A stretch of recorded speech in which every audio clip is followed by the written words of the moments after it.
আমার ছেলেটাকে কত কষ্ট দিয়ে মেরেছে, ওরা যদি আমার ছেলেটাকে গুলি করে মারতো তবু তো আমার কিছু মনে হতো না। যে গায়ে আমি কোনোদিন কাউকে হাত দিতে দিই নাই, জোর গায়ে দাগ হবে, সেই গাটাকে ও তো কত কত বিক্ষত করে নিয়ে গেছে।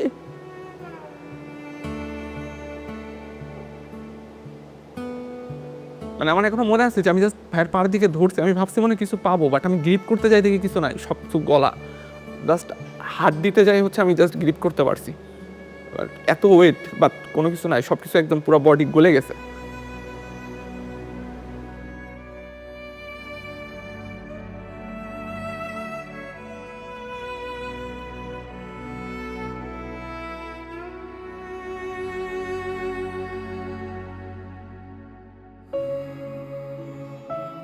আমি দেশ নিয়েও ভাবতো, ও সবসময় দেশের কথা চিন্তা করতো। আমি জানি না ওই স্ট্যাটাস আমি নিজেও পড়েছি, সারা দেশবাসী পড়েছে। ওই স্ট্যাটাসের মধ্যে কি এমন ছিল ওদের এত গায়ে লাগছিল আমি জানি না। ও হয়তো দেশের সাধারণ মানুষের জন্য লিখেছিল। ও তো চলে গেছে, তিস্তা নদীর পানির সমাধান কি হয়েছে, হয় নাই, কিন্তু কেন লিখছিল আর কেনই বা ওকে এত নির্মমভাবে জীবন দিতে হয়েছে আমি জানি না।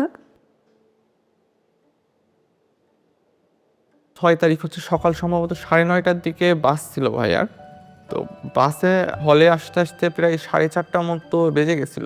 তো আম্মু আর কি খাবার দিয়ে দিয়েছিল ভাইয়াকে। তো ভাইয়া ওইগুলা খেয়ে দিয়ে একটু রেস্ট নেওয়ার জন্য আর কি বিছানায় বসছে। তো এর মধ্যে আর কি ভাইয়ার হচ্ছে কাছের বন্ধুরা ভাইয়ের ব্যাচেরই তো এরকম এসে ভাইয়াকে বলছে যে বড় ভাইরা তোকে ডাকছে, একটু উপরে আয়, আর সাথে ল্যাপটপ আর মোবাইলটা নিয়ে আয়।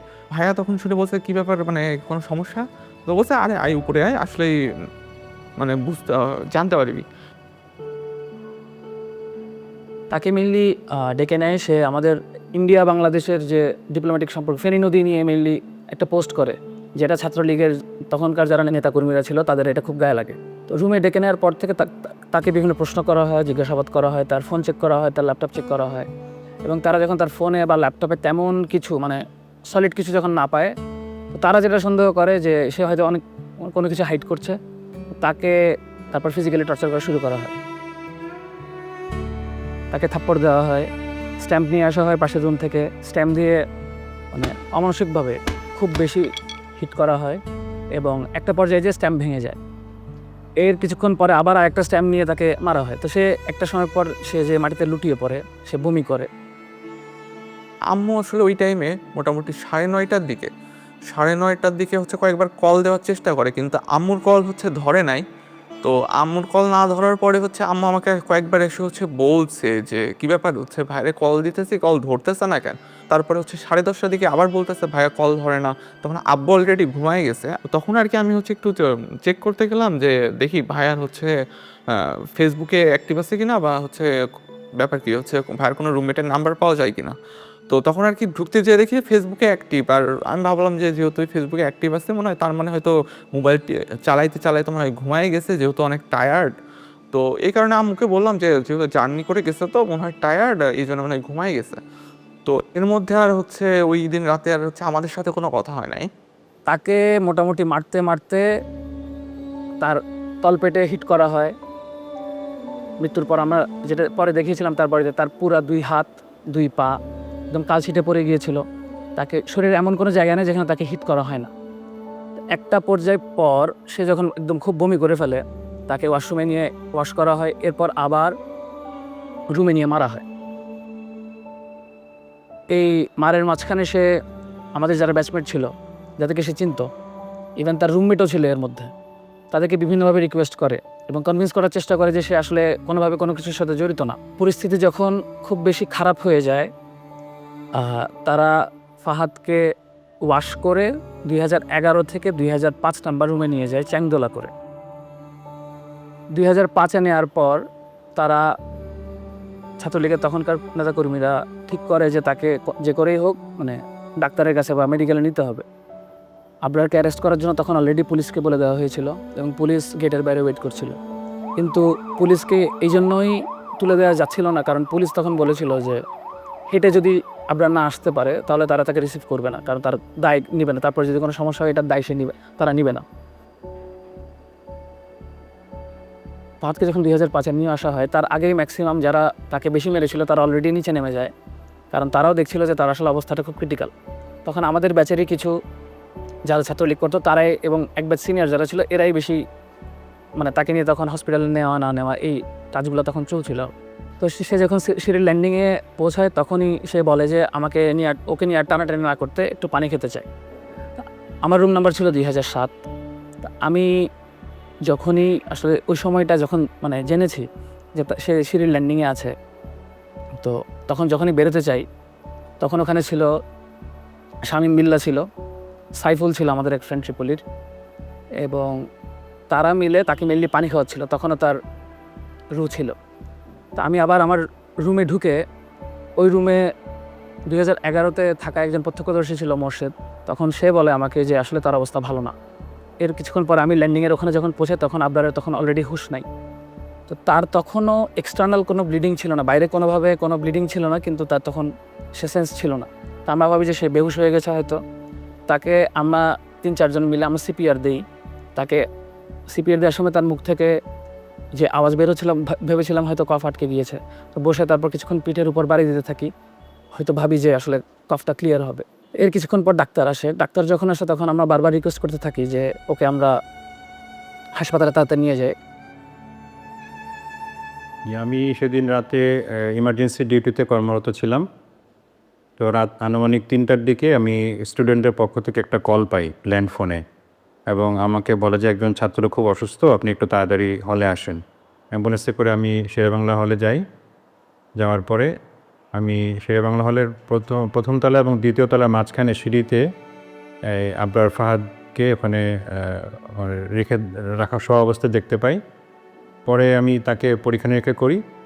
পরীক্ষা নিরীক্ষা করার পর আমি দেখতে পাই যে সে মৃত, এবং পরীক্ষার সময় তার যখন পালস, ব্লাড প্রেশার যখন চেক করি তো তখন দেখি যে তার শরীরের মধ্যে অনেক আঘাতের চিহ্ন। পরে এখানে তার কাপড় চোপড়ও দেখলাম যে ভিজা, এবং পুরা শরীর তার একদম ঠান্ডা হয়ে গেছে। পরে আমি যখন নিশ্চিত হলাম যে সে মারা গেছে, আমি ছাত্রদেরকে বললাম তো সে তো বেঁচে নাই। এই কথা বলার সাথে সাথে আমার আশেপাশে যে সমস্ত ছাত্ররা এতক্ষণ ভিড় করেছিল সবাই যার যার মতো পালিয়ে চলে গেল। কিছুক্ষণ পরে তখন তৎকালীন একজন ছাত্রনেতা সে ওখানে আসে এবং আমাকে পরিচয় দিয়ে আমার সাথে কথা বলতে শুরু করে। বলে যে এই আবরার ফাহাদের অনেক শ্বাসকষ্ট ছিল, তো সে হঠাৎ করে অসুস্থ হয়ে পড়ছে, তো আপনি তাকে মেডিকেলে নিয়ে যান। তা আমি তাকে বললাম যে দেখো সে তো মারা গেছে, তাকে আমি মেডিকেলে নিয়ে কী করব। মেডিকেলে তো আমি তাকেই নিব যে অসুস্থ, তার চিকিৎসা দরকার। পরে আমি হলের প্রভোস্ট স্যারকে ফোন দিই এবং ডিএসডব্লিউ স্যারকে ফোন দিই। ইতিমধ্যে ছাত্ররা যখন দেখছে যে আমি তাকে নিচ্ছি না, ওরা নিজেরা গিয়ে অ্যাম্বুলেন্স থেকে ট্রলিটা নামায় নিয়ে এসে তারা নিজেরাই আবরার ফাহাদকে ট্রলির উপর উঠে নিচতলায় করিডোরের সামনে তাকে রাখি। In the meantime DSW sir চলে আসেন, প্রভোস্ট স্যারও চলে আসেন। ওনাদেরকে আমি বললাম যে দেখেন ও তো মৃত। তো তখন পুলিশকে ফোন দেওয়া হয় এবং চকবাজার থানা থেকে পুলিশ চলে আসে অল্প সময়ের মধ্যে। আসার পরে পুলিশ তাকে নিয়ে তার সুরত হাল রিপোর্ট করে।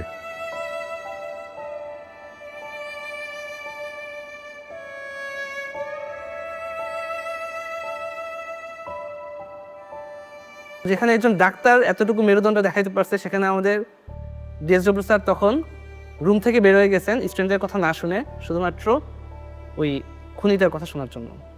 তখন যে আমাদের বইয়ের ছাত্রলীগের যে সেক্রেটারি, আমাদের শেরে বাংলা হলের যে ছাত্রলীগের সভাপতি রাসেল, 1 নম্বর আসামি আমাদের এই মামলা, সে ডিএসডব্লিউ স্যারের সাথে একদম নর্মালি ফ্র্যাঙ্কলি কথা বলছিল, এবং কেমনে ঘটনাটা কেমনে সলভ করা যায় বা কেমনে ইজি করা যায় এই ব্যাপার, তাদের কথাবার্তার মধ্যে কোনো ধরনের রিগ্রেট ছিল না, কোনো অনুশোচনা ছিল না, কোনো ভয় ছিল না। আমরা তখন আমাদের নিজেদের রুমে, এবং তখন পরিস্থিতিটা আসলে এমন যে আমরা জেনারেল স্টুডেন্টরা যে একটা প্রতিবাদ করব, এতটুকু মেন্টাল সিচুয়েশন, এতটুকু সাহস আমাদের কারোর মধ্যে ছিল না। পরবর্তীতে আমি নিজে অবাক হয়ে যাই যে আমি কীভাবে ওই সময় নিজেকে ধরে রাখছিলাম যে একটা ডেড বডির সামনে এবং এতগুলো ছাত্র সামনে আমি কথা বলতেছি। তারা হয়তো আমার গায়ে হাতও তুলতে পারতো, কিন্তু আমি কেমনে জানি ওই সময় নিজেকে নিজেই কেমনে জানি প্রিপেয়ার্ড হয়ে গেছিলাম। পরবর্তীতে যখন সময় যেতে থাকে আমার কেমন একটা মনের মধ্যে ভয় কাজ করতেছিল যে আমি কি করলাম, আসলে কি কাজটা ঠিক করলাম নাকি ভুল করলাম, হ্যাঁ, না কি করা উচিত ছিল। তারপর ভোরে যখন আমরা উঠি 4:30টার দিকে, ওঠার পরে এখন থেকে একটা কল আসলো, আমি নামাজে দাঁড়াইছি ওই সময় ফজরের সুন্নত করার জন্যে। আর ওই সময় একটা ফোন আসার পরে কি আবার জিজ্ঞাসা করে আবরার ফাহাদ কী হয়, কি কোথায় লেখাপড়া করে, বিভিন্ন প্রশ্ন করার পর কয় সে খুব অসুস্থ, মারাত্মক অসুস্থ, আপনার যদি কোনো আত্মীয় স্বজন ঢাকায় থাকে তারপর ঢাকাতে ওই ঢাকা মেডিকেলে সে আছে, মেডিকেলে পাঠিয়ে দেন। ফজরের আজানের সম্ভবত কিছুক্ষণ পরে আব্বু আমাকে ঘুম থেকে ডেকে বলতেছে যে এই হচ্ছে ভাইয়া নাকি খুব অসুস্থ, ঢাকা মেডিকেলে নিয়ে গেছে, বুয়েট থেকে কল দিছিল, তুই দেখ তো ভাইয়ার রুমমেটদের কারো নাম্বার হচ্ছে আছে কিনা, থাকলে দে একটু কথা বলি। তো আমার কাছে হচ্ছে ভাইয়ার রুমমেটদের কোনো নাম্বার ছিল না, বাট আমি হচ্ছে চিন্তা করলাম যে দেখি যে ফেসবুক থেকে হচ্ছে কোনো নাম্বার পাওয়া যায় কিনা প্রোফাইল থেকে। তো ফেসবুক প্রোফাইলে যাওয়ার সময়, ভাইয়ার রুমমেটের ফেসবুক প্রোফাইলে যাওয়ার সময় আমি দেখতে পাই যে যে হচ্ছে ফার্স্টে একটা পোস্ট যে হচ্ছে আমাদের 17 বছরের শিক্ষার্থী আবরার ফাদার নেই, আমরা তার লাশ উদ্ধার করছি সিঁড়ির নিচ থেকে, আমরা জানি না তার কিভাবে কি হয়েছে, আমরা এর বিচার চাই। আমার যেন ও এখন সবচেয়ে বড় কষ্ট হয়। ওকে যখন মেরেছে তখনও হয়তো মা বলে চিৎকার দিতে পারি নাই। আপনারে যখন হচ্ছে জানাজা পড়া হবে, আমরা সবাই আশা করতেছিলাম আচ্ছা ঠিক আছে, এতক্ষণ পর্যন্ত ভিসি স্যার আসেন নাই, সমস্যা নাই, এখন স্যার আসবেন অ্যাটলিস্ট। কিন্তু সবাই অবাক হয়ে গেছে, তখনও ভিসি স্যার আসেন নাই। ইভেন পরের দিন ছাত্ররা আন্দোলন করতেছে, ছাত্ররা আমি বুঝাইতে পারবো না যে সিচুয়েশনটা কেমন।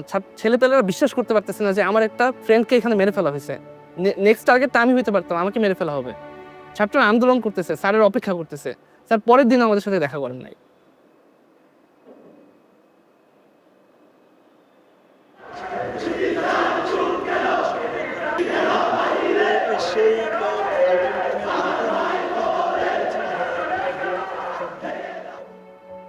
ইভেন আমরা একটা মিটিং করি ভিসি স্যারের সাথে তখন 11 অক্টোবর।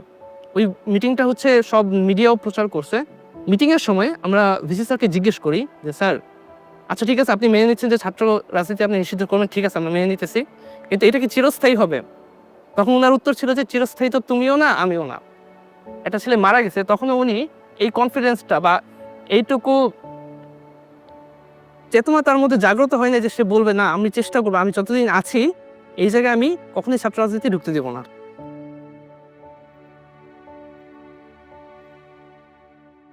আমার জানা মতে প্রত্যেকটা পাবলিক বিশ্ববিদ্যালয়ে একটা টর্চার সেল ছিল। কি ধরনের একটা শিক্ষা প্রতিষ্ঠান গড়ে উঠতে পারে যেখানে তার মধ্যে টর্চার সেল থাকাটা তার একটা আবশ্যক অংশ? আমাকে যদি প্রশ্ন করেন যে আপনার আসলে অপরাধটা কি, তাকে কেন এভাবে হত্যা করা হয়েছে, প্রথম পয়েন্ট যেটা আসবে সেটা হলো সে বাংলাদেশের স্বার্থ বিরোধী যে কাজগুলা গত সরকার করতো, গত আওয়ামী লীগ সরকার যে কাজগুলো করেছে তার প্রতিবাদ করা, তার নাম্বার 1 পয়েন্ট।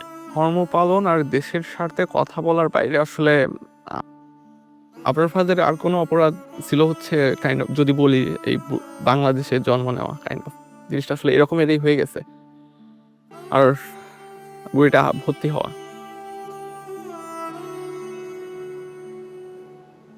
ছাত্রলীগের যেই যেই ক্যারেক্টারিস্টিক্স ছিল সেটা হলো তাদের মতের বিরুদ্ধে যাওয়া যাবে না, এবং কেউ যদি তাদের মতের বিরুদ্ধে যায় তাদেরকে বিভিন্ন রকম করে ট্যাগিং করা হতো, এবং তাদের সবচেয়ে প্রিয় ট্যাগিং ছিল শিবির ট্যাগিং। ছাত্রলীগ আসলে আবরারকে শিবির ট্যাগ দিয়ে তাকে হত্যা করার একটা এক্সকিউজ পায় এবং তাকে শেষ পর্যন্ত হত্যা করে। ভাইয়ার মাধ্যমেই জানতে পারবে যে আমাদের ইন্ডিয়ার যে বঞ্চনা, শোষণ বঞ্চনার কারণে আমাদের যে দেশের যে স্বাধীনতা বা সার্বভৌমত্ব কতটুকু ছিল এটা দেশের মানুষ জানতে পারছে। আর আশা করি যে ভবিষ্যতে দেশের মানুষ এই ব্যাপারটা নিয়ে সচেতন হবে। ভারতীয় আধিপত্যবাদের যেই রোলটা প্লে করতো আওয়ামী লীগ, এটা যারাই এক্সপোজ করতো বা যারা এটাই পাবলিকলি এক্সপ্রেস করতো, এটা আওয়ামী লীগের আসলে সহ্য হতো না। তো রুট লেভেলে ছাত্রলীগকে দিয়েই যারা এরকম প্রতিবাদ করতো তাদের শাস্তা করা হতো, এবং আমি মনে করি আবরারের যে হত্যাকাণ্ড এটা এরকমই একটা শাস্তা।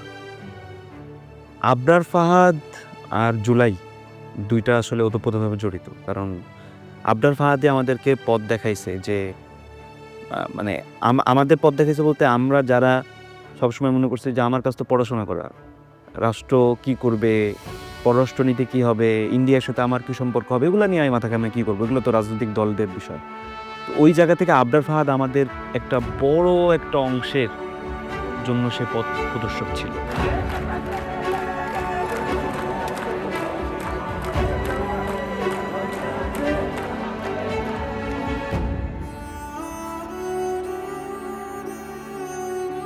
ওরা বলে যে আমাদেরকে আবরার পথ দেখায় দিয়ে গেছে, এটা মনে হয়তো হয়তো আল্লাহ তাআলারই ইচ্ছে এটা। তো আমাদের এই ভারতীয় অধিপত্যবাদ এবং আওয়ামী ফ্যাসিজমের এগেনস্টে এবং এই ছাত্রলীগ যে একটা সন্ত্রাসী সংগঠন, সেই সন্ত্রাসের এগেনস্টে কথা বলার পর্যন্ত পৌঁছাতে অ্যাকচুয়ালি আবরার ফাহাদকে জীবন দিতে হয়েছে। এবং এই যে জুলাই গণঅভ্যুত্থান হয়েছে, ফাহাদ এভাবে যদি আসলে আবরার ফাহাদ মারা না যেত, তাহলে আমাদের সাধারণ ছাত্রদের যে চৈতন্যটা এত বড় নাড়া আসলে খেত না। এবং এই জুলাই গণঅভ্যুত্থানে আবু সাইদ মারা যাওয়ার আগ পর্যন্ত আমাদের ইমাম কে ছিল? আমাদের ইমাম ছিল আসলে আবরার ফাহাদ। এই অবদানের ফলেই কিন্তু এই অভ্যুত্থানের ক্ষেত্র প্রস্তুত হয়েছে। সেই প্রেক্ষাপটটা আমাদেরকে ভুললে চলবে না, এবং এই প্রেক্ষাপটটা মনে রাখতে হবে আমাদের ভবিষ্যৎ বংশধরকে, যাতে এই রকম আর পরিস্থিতির সৃষ্টি না হয়। যে চল পর্যন্ত আমাকে ছেড়ে চলে গেছে, আমাদের একবার মনে হচ্ছে না যে আমি আমাকে ছেড়ে চলে আসছি।